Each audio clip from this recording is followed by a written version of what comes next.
தமிழகத்தில் 1000 தடுப்பணைகள் கட்ட நடவடிக்கை எடுக்கப்படும் என்று நீர்வளத்துறை அமைச்சர் துரைமுருகன் தெரிவித்துள்ளார்.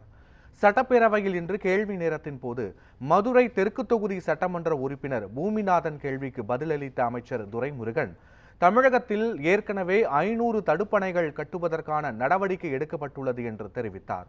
தடுப்பணைகள் மூலம் நீர் ஆதாரம் பெறுகிறது என்று கூறிய அமைச்சர் துரைமுருகன், தமிழகத்தில் 1000 தடுப்பணைகள் கட்டுவதற்கு முதலமைச்சரின் அனுமதியை பெற்று நடவடிக்கை எடுக்கப்படும் என்று கூறினார். அதன் மூலம் கூடுமான வரையில் தடுப்பணை கேட்கும் அனைத்து உறுப்பினர்களின் கோரிக்கைகளும் நிறைவேற்றப்படும் என்றும், நீர்வளத்துறையில் மேம்படும் முக்கிய திட்டமாக இது இருக்கும் என்றும் அமைச்சர் துரைமுருகன் குறிப்பிட்டுள்ளார். மாண்பு உறுப்பினர்கள் இப்பொழுதெல்லாம் கேட்பதெல்லாம் டேம் பற்றியதல்ல, தடுப்பணை தான். ஆனால் அதுதான் சரியாக கூட இருக்கிறது. எனவே இதுவரையில் ஒரு 500 தடுப்பணைகள் கட்டுவதற்கு வேண்டிய நடவடிக்கைகளை எடுத்திருக்கிறோம்.